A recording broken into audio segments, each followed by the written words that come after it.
السلام علیکم دوستو، کہ میرا جنازہ پڑھ کے پھر حضور کے سامنے لے جانا اور سلام عرض کرنا۔ حضرت انس سے بھی روایت، حضرت علی سے بھی روایت ہے، حضرت صدیق اکبر کی وصیت تھی حضور کے پاس لے جانا اور حضور سے اجازت مانگنا، اجازت مل جائے تو قدموں میں دفن کر دینا ورنہ جنت البقیع میں۔ تو حضرت علی المرتضیٰ اور حضرت انس روایت کرتے ہیں کہ ایسا ہی ہوا کہ ہم نے جنازہ اٹھایا، پڑھا اور پھر حضور کے مواجہ انور کے سامنے رکھ دیا اور سارے ہاتھ باندھ کے عرض کرتے یا رسول اللہ ھذا ابو بکر یستاذن، اے اللہ کے پیارے محبوب صلی اللہ علیہ وسلم، یہ ابو بکر ہیں، آپ سے اجازت طلب کرتے ہیں، آپ کی قربت میں دفن ہونے کا شوق ہے، ہمیں کیا حکم ہے؟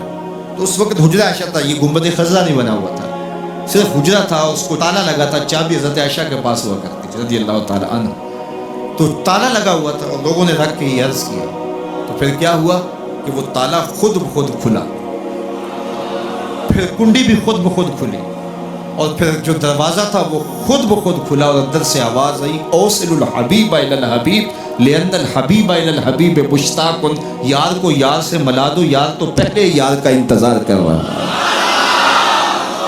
تو قبر انور سے یہ آواز آئی، حضور کے روضہ انور سے یہ آواز آئی، اور ہمارا عقیدہ ہے اور مسلمہ عقیدہ ہے اور تمام امت کا عقیدہ ہے کہ حضور اپنی قبر میں زندہ ہیں۔ یہ بعد میں فتنہ پیدا ہوا حضور علیہ السلام کے حوالے سے، یہ جو معاذ اللہ میری زبان وہ بوجھ نہیں اٹھاتی جو لوگ کہتے ہیں، یہ حضرت شیخ عبدالحق محدث دہلوی علیہ رحمہ نے لکھا ہے تتمہ مدارج النبوہ میں۔ آپ کہتے ہیں اللہ کا شکر ہے، بہت سارے معاملات میں امت میں اختلاف پیدا ہو گئے، لیکن اللہ کا شکر ہے کہ اس معاملے میں تو کوئی اختلاف نہیں کہ حضور اپنی قبر انور میں زندہ ہے۔ یہ حضرت شیخ نے لکھا ہے، تو اس کا مطلب ہوا کہ یہ بات کا اختلاف ہے، تو حضور علیہ السلام اپنی قبر انور میں زندہ ہیں۔ حضرت ابو درداء رضی اللہ تعالی عنہ نے جب آقا کریم نے درود السلام کی ترغیب دی تو کہا حضور جب آپ انتقال کر چکے ہوں گے تو کیا ہم اس وقت بھی آپ پہ درود پڑھیں؟ تو حضرت ابو درداء نے جب حضور سے پوچھا، ابن ماجہ کی روایت ہے، تو کہا حضور جب آپ وصال کر چکے ہوں گے تو درود السلام اس وقت بھی جاری رکھیں؟ تو آقا کریم علیہ السلام نے ارشاد فرمایا انما حرم علی الارض ان تاکل اجساد الانبیاء فنبی اللہ حی یرزق، فرمایا ہاں بعد میں بھی میرے پر درود جاری رکھنا، اللہ نے مٹی پہ حرام کر دیا ہے کہ وہ نبیوں کے جسم کو کھائے، نبی قبروں میں زندہ ہوتے ہیں، ان کو رزق دیا جاتا ہے۔ علیہ السلام کی حیات قرآن سے ثابت ہے یا حدیث سے؟ دیکھیں حدیث سے تو صراحتاً ثابت ہے، نبی کریم صلی اللہ علیہ وسلم نے صحابہ کرام علیہم رضوان سے ارشاد فرمایا کہ تمہارا پڑھا ہوا درود پاک میری بارگاہ میں پیش کیا جاتا ہے۔ کسی نے عرض کیا رسول اللہ صلی اللہ علیہ وسلم آپ کی وفات کے بعد کیا ہوگا؟ آپ نے ارشاد فرمایا کہ انبیاء علیہم السلام اپنی قبور میں زندہ ہیں، اللہ تعالیٰ نے زمین پر نبیوں کے جسموں کا کھانا حرام فرما دیا ہے، انبیاء علیہ السلام اپنی قبور میں زندہ ہیں، انہیں رزق دیا جاتا ہے۔ یہ ساری حدیث موجود ہے، لیکن انبیاء علیہ السلام کی حیات کا شعور ہمیں حاصل نہیں ہے۔ یقینی سی بات ہے کہ بظاہر ایک نبی کا انتقال ہوتا ہے، وصال ہوتا ہے، ان کا جسد اقدس ہمارے سامنے ہوتا ہے، اب کیسی ان کی زندگی ہے یہ اللہ ہی بہتر جانتا ہے، لیکن بہرحال ان کی زندگی ثابت ہے۔ قرآن سے اس طریقے سے ثابت ہے کہ شہداء کے بارے میں صریح آیت موجود ہے، اللہ تعالیٰ نے ارشاد فرمایا جو اللہ تعالیٰ کے راستے میں قتل کیے جائیں انہیں مردہ گمان مت کرو، وہ زندہ ہیں لیکن تم ان کا شعور نہیں رکھتے ہو۔ تو دلالت النص سے ثابت ہوتا ہے، جس کی وضاحت پھر کبھی کر دوں گا، آسان الفاظ میں سمجھ لیں کہ اگر نیچے درجے والوں کے لیے کوئی حکم ثابت ہو جائے تو اوپر درجے والوں کے لیے بدرجہ اولا ثابت ہو جائے گا۔ تو جب شہید کی حیات ثابت ہوئی تو پھر انبیاء علیہ السلام کے حیات بدرجہ اولا ثابت ہو جائے گی۔ جیسے مماتی کے بارے میں سمجھا دیں، میں نے بیان کیا تھا ایک ہوتا ہے خارش، اور جب وہ زیادہ ہوتی ہے تو بندہ کیا بن جاتا ہے؟ خرشیلا۔ تو جو ہمارا عقیدہ ہے وہ میں بتا چکا ہوں، نبی صلی اللہ علیہ وسلم اپنی قبر میں برزخی حیات کے ساتھ زندہ ہیں، دنیاوی نہیں برزخی، اور وہ حیات ایسی ہے کہ اس کا آپ کے جسم اطہر سے تعلق ہے، اسی قبر سے تعلق ہے۔ اس حیات کو جسم سے بالکل الگ ماننا یہ غلط ہے، یعنی یہ کہنا کہ جسم کا اس حیات سے کوئی تعلق ہی نہیں ہے، یہ غلط ہے۔ بعض لوگ کہتے ہیں روح علیین میں ہوتی ہے، تو بھئی یہاں تو نہیں ہے، تو بھئی روح علیین میں ہوتی ہے مگر اس کا تعلق اس جسم سے ہوتا ہے۔ کیسے ہوتا ہے یہ جب مریں گے تو پتہ چلے گا، یہ برزخ کی باتیں ہیں، یہ اس دنیا میں ہمیں سمجھ میں نہیں آئیں گی۔ اتنا ایمان عقیدہ کافی ہے، اس سے زیادہ گہرائی میں جانا بولو بھائی غلط، پھر زیادہ گہرائی میں جائیں گے تو خام خام ہے۔ بس اتنا. اللہ نے کیا فرمایا شہداء کے بارے میں کہ وہ زندہ ہیں وَلَٰكِن لَا تَشْعُرُونَ, تمہیں شعور نہیں ہے. تو انبیاء کی زندگی شہداء سے بھی اعلیٰ ہوتی ہے. ظاہر ہے جب شہداء زندہ ہیں تو انبیاء زندہ کیوں نہیں ہوں گے, لیکن جیسے شہداء کی زندگی کا ہمیں شعور نہیں ہے تو انبیاء کی زندگی کا بھی ہمیں شعور نہیں ہے. اس سے زیادہ آگے نہ جائیں, اسی میں عافیت ہے. سمجھ رہے والا ہرگز مت کہنا ان کو کہ جو قتل ہو جائے اللہ کی راہ میں کہ وہ مردہ ہے.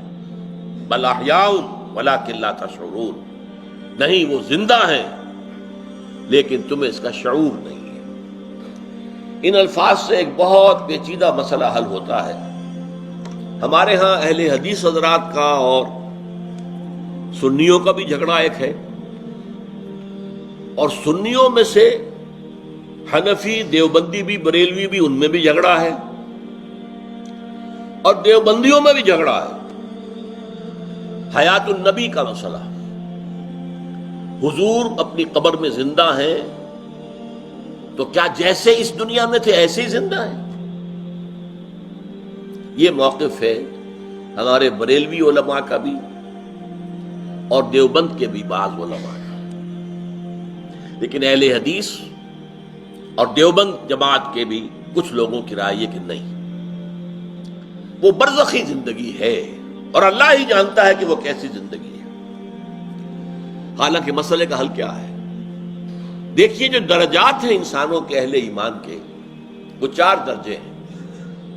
منعم علیہم لوگ کون ہیں جن کو ہم کہتے ہیں سورہ فاتحہ میں اے اللہ ہمیں سیدھے راہ کی ہدایت فرما, راستہ ان کا جن پر تو نے انعام فرمایا. اہدنا الصراط المستقیم صراط الذین انعمت علیہم. اچھا یہ کون ہے انعمت علیہم؟ یہ سورہ نساء میں آیا. ومن یطع اللہ والرسول فاولئک مع الذین انعم اللہ علیہم من النبیین والصدیقین والشہداء والصالحین.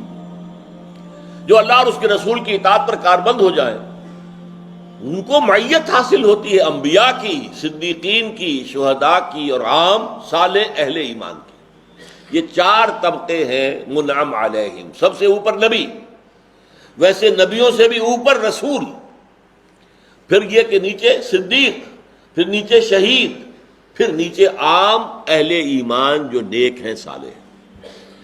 اب ان میں یہ تیسرا درجہ ہے شہید کا, جس کے بارے میں قرآن کہہ رہا ہے وہ زندہ ہے لیکن تم ان کی زندگی کا شعور حاصل نہیں کر سکتے. تم نہیں جان سکتے کیسے زندہ ہے, بس ہم کہہ رہے ہیں کہ وہ زندہ ہے, مانو کہ وہ زندہ ہے. باقی اس تفصیل میں جانا کیسے زندہ ہے, کہاں زندہ ہے, کس طور سے زندہ ہے, روٹی کھاتے ہیں, کچھ اعلیٰ ترین جو ہے جنت کی خوراکوں کو پہنچا دی جاتی ہے, یہ سب ساری کیوں فتنے پیدا ہوئے کہ آپ نے ایک ایسی چیز کے اندر دخل دے دیا جو عالم غیب سے متعلق ہے. عالم غیب کی وہی بات ہم مانیں گے جو رسول نے بتائی ہو, قرآن میں آئی ہو یا صحیح حدیث میں آئی ہو. عالم غیب کی کوئی بات اپنے طور سے اس کے بارے میں مین میخ نکالنا, تفصیلیں بیان کرنا, یہ در حقیقت فتنہ کھولنے کا مطلب نہیں ہے. انبیاء کرام علیہ السلام اپنی قبروں میں زندہ ہیں اور ان کی زندگی نمبر 1 اخروی ہے یعنی آخرت کی زندگی, نمبر 2 برزخی ہے یعنی ان سین بیریئر, نظر نہیں آ سکتی, نمبر 3 جنتی ہے, اور نمبر 4 جسمانی پلس روحانی ہے لیکن اس کی کیفیت برزخی ہے.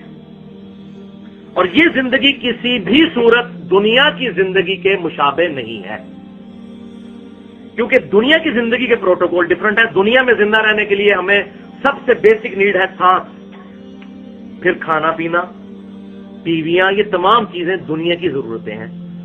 لیکن آخرت کی زندگی میں کوئی ایسی چیز نہیں. دنیا میں بیت الخلاء بھی جانا پڑتا ہے, جبکہ صحیح مسلم میں حدیث ہے کہ جنتی جب کھانا کھائیں گے جنت کا تو ایک خوشبودار ڈکار آئے گی, ان کا سارا کھانا ہضم ہو جائے گا, کوئی پیشاب تو کھانے کی حاجت ہی نہیں رہے گی. دنیا کی زندگی اور آخرت کی زندگی میں بڑا فرق ہے.